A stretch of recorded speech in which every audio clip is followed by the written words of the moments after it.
स्वागत है दोस्तों आपके अपने इस चैनल पर।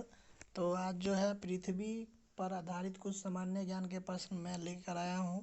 यदि आप लोगों को वीडियो अच्छा लगे तो चैनल को सब्सक्राइब कर ले और अपने दोस्तों के बीच वीडियो को ज़्यादा से ज़्यादा शेयर करें। तो चलिए बिना टाइम गंवाए वीडियो को लेके आगे बढ़ते हैं। तो सबसे पहला क्वेश्चन है, पृथ्वी अपने अक्ष पर कितना झुका हुआ है। तो पृथ्वी अपने अक्ष पर जो है 23.5 डिग्री झुका हुआ है। इसको जो ऑप्शन में दिया रहता है पेपर में वो कुछ इस प्रकार का 23.1/2 डिग्री। तो इस तरह से आप देख लीजिएगा। अगला क्वेश्चन है, सौर मंडल का एकमात्र ग्रह जिस पर जीवन संभव है तो वह है केवल पृथ्वी। पृथ्वी पर जीवन इसलिए संभव है क्योंकि यहाँ पर जो है ऑक्सीजन जो है पर्याप्त मात्रा में अवेलेबल है। और हम लोग जानते हैं ऑक्सीजन कितना मात्रा में है, 21% ऑक्सीजन है। सौर मंडल में सबसे बड़े ग्रहों में पृथ्वी का स्थान कौन सा है, तो 5वां है। भाई लोग आप लोग जो है माने जो भी ग्रह जिस स्थान पर है वो अपना याद रखिए साइज के हिसाब से। जैसे सबसे बड़ा ग्रह है बृहस्पति, उसके बाद शुक्र, उसके बाद मंगल, ऐसे करके अपना याद कर लीजिएगा। अगला क्वेश्चन कहता है, पृथ्वी का विषुवतीय व्यास कितना है। तो पृथ्वी का विषुवतीय व्यास जो है वो 52,756 किलोमीटर है। और इसका ध्रुवीय व्यास अगर कहा जाए तो 12,714 किलोमीटर। और दोनों के बीच का अंतर पूछता है कभी कभी, जो पृथ्वी के विषुवतीय व्यास और ध्रुवीय व्यास के बीच का अंतर कितना है, तो वह है 42 किलोमीटर। पृथ्वी अपने अक्ष पर किस दिशा में घूमती है। तो पृथ्वी अपने अक्ष पर जो है पश्चिम से पूर्व दिशा में घूरता है। बाकी दो ग्रह ऐसे हैं जो पूर्व से पश्चिम दिशा में घूरता है, वह है शुक्र एवं अरुण। शुक्र ग्रह और अरुण ग्रह जो है वो आपका पूर्व से पश्चिम दिशा में घूमेगा। बाकी सभी ग्रह जो है वो आपको पश्चिम से पूर्व दिशा में। अगला प्रश्न है, पृथ्वी अपने ध्रुवीय चक्कर किस रफ्तार से और कितने समय में पूरा करता है।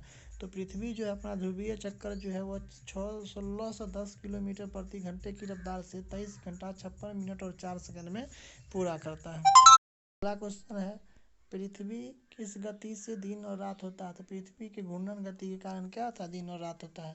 पृथ्वी की किस गति के कारण वर्ष में परिवर्तन आते हैं, तो वो है परिक्रमण गति।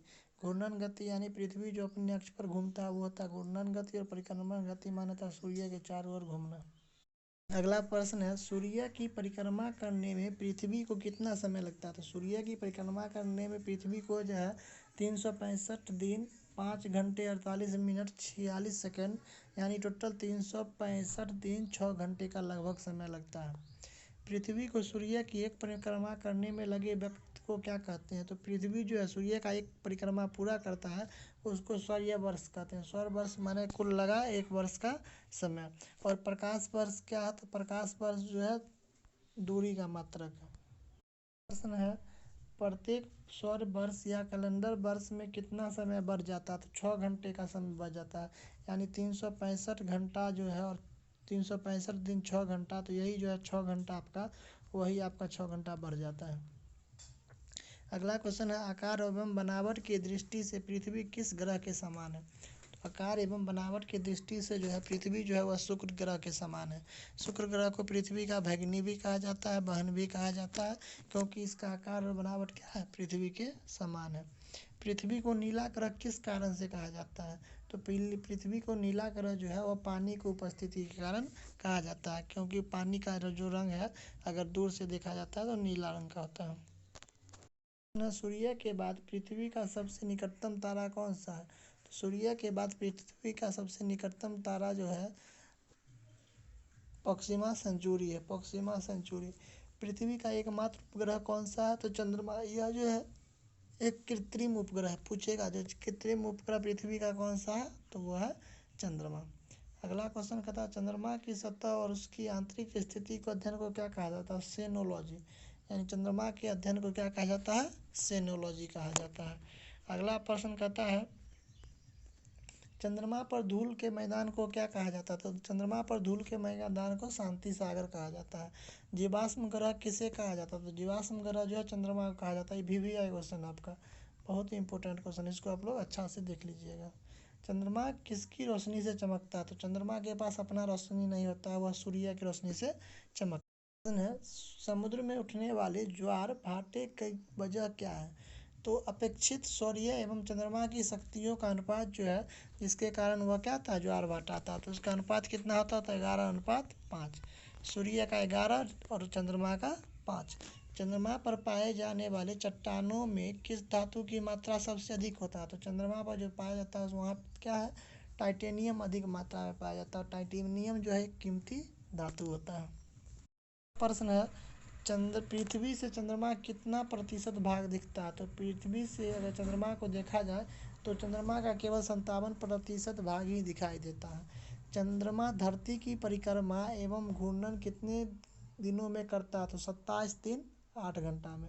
चंद्रमा जो है पृथ्वी का परिक्रमण कितने दिनों में करता है? तो 27 दिन 8 घंटा। चंद्रमा का सबसे ऊंचा पर्वत कौन सा है? तो चंद्रमा का सबसे ऊंचा पर्वत जो है चंद्रमा पर वह लिविंटिस पर्वत है।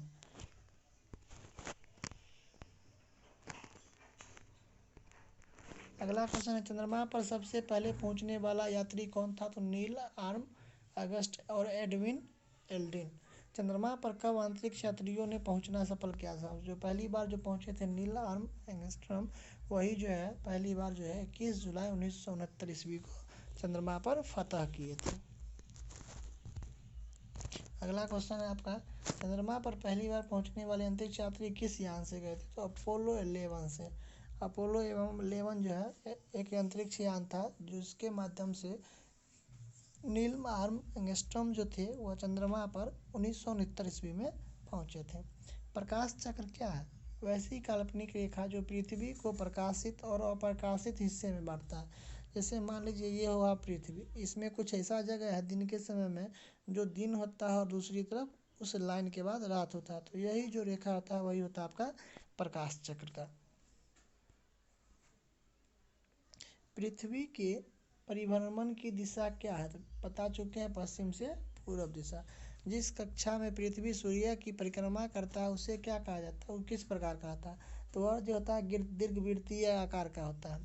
अपसाइड क्या रेखा क्या है? तो उपसौरिक एवं अपसौरिक रेखा के क्या कहा? रेखा जो होती है वह क्या कहलाता है? अपसाइड कहलाता है। अपसौरिक क्या? 3 जनवरी को सूर्य और पृथ्वी के बीच की दूरी कम से कम दूरी को अपसौरिक कहता है। और अपसौरिक जो होता है वह पृथ्वी और सूर्य के बीच में जब अधिकतम दूरी होता है उसे अपसौरिक कहते हैं। यह 4 जुलाई को होता है। यह कब होता है? 4 जुलाई को होता है। आप लोग याद रखिएगा। अगला प्रश्न कहता है, अक्षांश क्या है? अक्षांश जो होता है जैसे ग्लोब है, इस पर पूरब से पश्चिम की ओर जो रेखा खिंचाता है उसको हम लोग क्या कहेंगे? अक्षांश कहेंगे। और वही पूछेगा देशांतर क्या है? तो उत्तर से दक्षिण की ओर खींची गई रेखा क्या कहलाता है? देशांतर कहलाता है। अब अगला क्वेश्चन कहता है कि शून्य अक्षांश को तो विषुवत रेखा जो है शून्य अक्षांश होता है। देशांतर क्या है? यह ग्लोब पर दक्षिण से उत्तर से दक्षिण की ओर खींची गई काल्पनिक रेखा होती है। क्वेश्चन है, सूर्य ग्रहण क्या है? तो सूर्य ग्रहण में क्या होता है? जब सूर्य और हाँ जब चंद्रमा आ जाता है तो उसको क्या कहते हैं? सूर्य ग्रहण कहते हैं। और सूर्य ग्रहण जब भी लगेगा तो अमावस्या के दिन ही लगेगा, ये बात याद रखिएगा। और चंद्र ग्रहण जब भी लगेगा तो वह आपको लगेगा पूर्णिमा के दिन में। चंद्र ग्रहण क्या होता है तो वो समझिए। चंद्र ग्रहण में जो है मून अर्थात चंद्रमा और पृथ्वी के बीच जो है वो आपका सन आ जाता है। क्या आ जाता है? सन आ जाता है। तो ये होता है चंद्र ग्रहण। याद रखिए, एक चीज़ याद रखिए, देखिए सूर्य ग्रहण में जो है ना वह चंद्रमा बीच में रहता है और चंद्र ग्रहण में सूर्य बीच में हो जाता है। यही लोचा है। तो वीडियो एक तो ये आप लोगों को अच्छा लगा होगा तो चैनल को सब्सक्राइब करें, वीडियो को लाइक करें, ज़्यादा से ज़्यादा दोस्तों के बीच शेयर करें। तब तक के लिए धन्यवाद। मिलते हैं अगले वीडियो में। Thank you.